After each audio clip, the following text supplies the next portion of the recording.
Magandang araw po. Ito po ang video demonstration ng photographic silkscreen process mula po sa We Love Kits. Ang una po nating dapat gawin ay buksan po ang pakete at inspeksyonin po natin kung kumpleto po ang ating mga gamit at materyales na nakapaloob po sa kit na ito ayon po sa listahan o list of materials na nakasulat po sa gilid ng label ng kit na ito.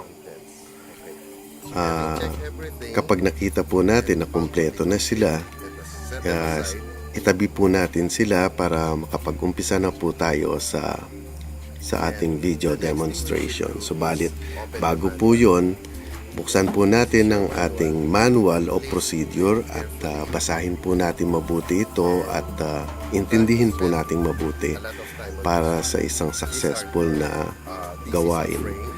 Ito po nakikita nyo sa screen ngayon ay isang halimbawa ng frame para sa ating silk screen. Ang kit pong ito ay merong kasama na silk screen na may sukat na 6.75 by 8 inches na 100 mesh na silk screen. Ikakabit po natin ito sa ating frame. Itong frame po na nakikita nyo, para ma-demonstrate lang po namin, ito po ay maling klaseng frame sapagkat malaki po ang frame kesa sa silk screen. Kaya maging maingat po tayo sa paggawa ng ating frame na maging tama po ang sukat. Nakikita nyo po ngayon ay isang halimbawa ng tamang sukat ng frame. Kailangan po na may paghahawakan tayo o sobra ng at least 1 inch sa bawat side ang screen para may paghahawakan po tayo habang ito pong screen ay ikinakabit natin sa ating frame. Ang tama pong pagkakabit ng frame sa screen ay mag-umpisa po tayo sa isang side lamang. Siguraduhin po natin na banat ang ating screen para po maganda ang tension niya pag natapos. Sa nakikita nyo po ngayon, ini-staple ang screen sa frame. Magpatulong po tayo sa pagkakabit nito para may isang tagahawak at tagabanat ng screen. Umpisahan po natin sa isang side, pagkatapos po ay sa kabilang side naman para mabanat po natin mabuti ang screen. Pagkatapos po, dun sa magkabilang side naman, umpisahan din po natin sa isang side. Ganito po ang dapat maging hitsura ng ating frame o ng screen pag natapos po tayo. So, ngayon po na ipakita na namin ang tamang paglalagay, umpisahan na po natin ang pag-a-apply ng ating pre-sensitized photo emulsion. Ang pre-sensitized photo emulsion po na ito ay light sensitive. Ang ibig po sabihin nun ay hindi siya dapat na-expose sa liwanag, kaya po siya ay nasa itim na lalagyanan. Ang nakikita nyo po ngayon ay ang ating developing box. Ito po ay box na may salamin sa taas at may ilaw naman po sa loob. Ikakabit po ang positive o ang design sa taas ng salamin. Pagkatapos po ay dadaganan ng or ipapatong ang silk screen. Pagkatapos po ay ipapatong ang pampabigat. Ang silbi po noon ay para dumikit na mabuti o para walang espasyo sa pagitan ng salamin ng positive at ng screen. Sa lagay po ito, nilalagyan pa nga po natin ng pampabigat na konti para kumapit na mabuti at pagkatapos po ilawan siya. Ngayon po, pinakita lang po namin yon para may idea na kayo kung paano natin gagawin dahil mabilis lang po itong prosesong ito. Ang kasunod po na nakikita nyo ngayon ay ang paglalagay na ng photo emulsion sa screen. Maganda po kung ang pag-a-apply natin ay one pass lamang po para po manipis lamang ang photo emulsion na mapupunta sa silk screen. Sapagkat kung makapal po ang photo emulsion na i-apply natin, hindi po maganda ang kalalabasan ng ating stencil at madali din po siyang masira kapag makapal po ang pag-a-apply natin ng photo emulsion. Ngayon po patutuyuin natin dahil wala po tayong darkroom. Nag-devise po kami ng isang kahon, ipinasok po natin ang silk screen sa kahon. At ngayon po ay patutuyuin natin sa pamamagitan po ng handheld dryer. Gaya po ng nasabi namin kanina, light sensitive po ang emulsion kaya pinapatuyo po natin sa loob ng madilim na lugar, in this case po sa loob ng kahon. Pinatuyo po namin yon ng more or less po mga 3 minuto. At inilagay pa rin po namin sa kahon para maiwasan po na ma-expose ang ating emulsion na nakalagay na po sa ating screen. At ngayon po ay natutuyo. Kanina po pinakita namin sa inyo ang developing box na gawa sa kahoy. Ngunit ito pong ginagawa namin ngayon ay isang improvised na exposure box.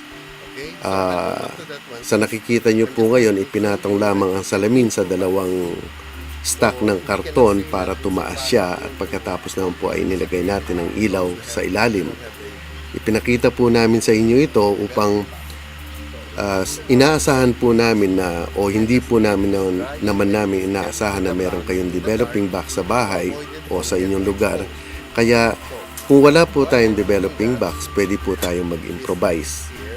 So, ngayon po, habang na nandun sa kahon ng ating screen, isa-set up na po natin ang ating pag-expose.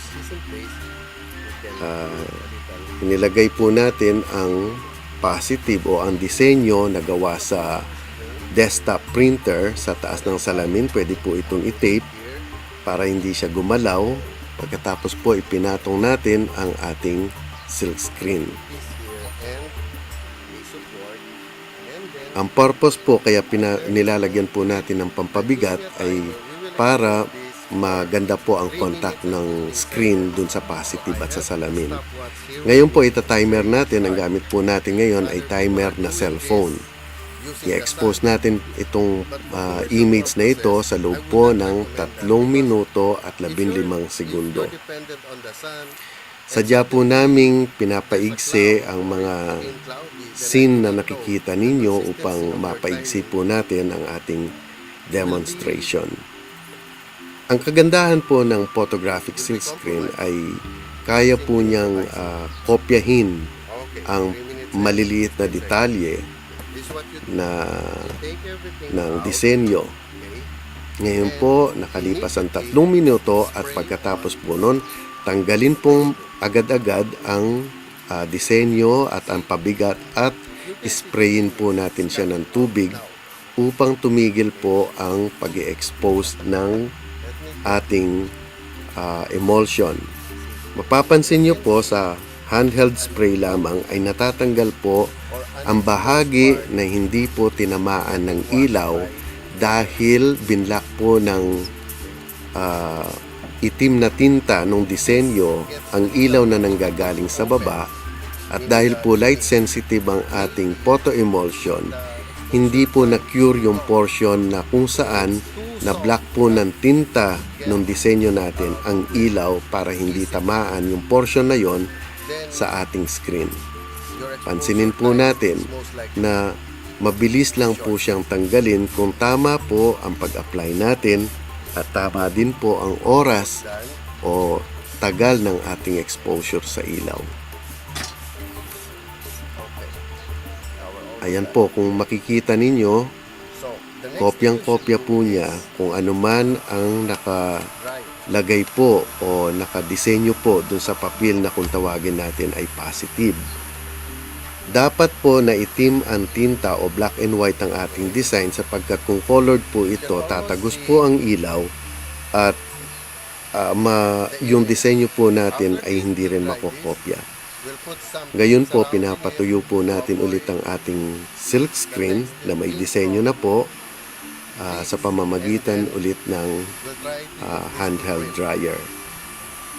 Ang kasunod po nito, kapag napatuyo na po natin ang buong screen, lalagyan na po natin siya ng tape para po kapag naglagay tayo ng tinta o textile ink, hindi po tatagos sa piniprint natin o hindi maglilik ang ating screen.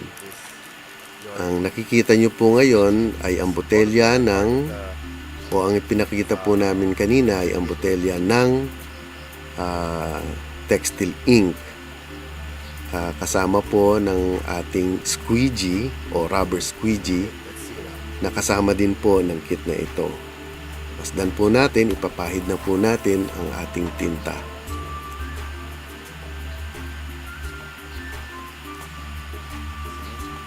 Subukan po nating muli dahil sa unang passing, posible po na hindi pa tumagos ang tinta. Ayan po, pagmasdan po natin, successful po ang paggawa natin ng positive, ng screen. Kaya ngayon po, susubukan na natin siya sa tela.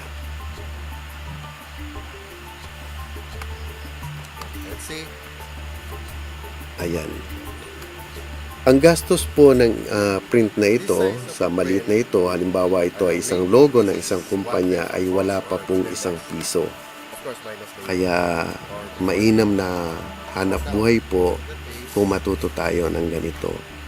Ngayon po, kung sakaling tapos na po ang ating proyekto na i-print na po natin lahat, pwede po nating burahin ang disenyo upang magamit po natin muli ang screen sa susunod po nating project.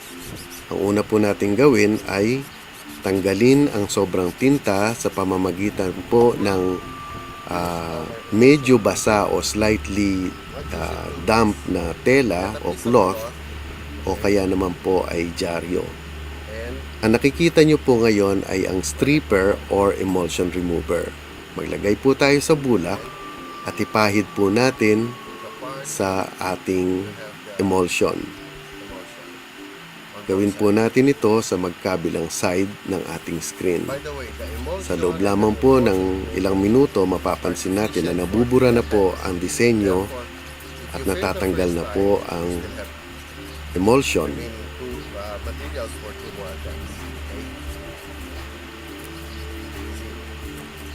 Kaya nakikita nyo po, halos wala na pong natitira dun sa ating emulsion.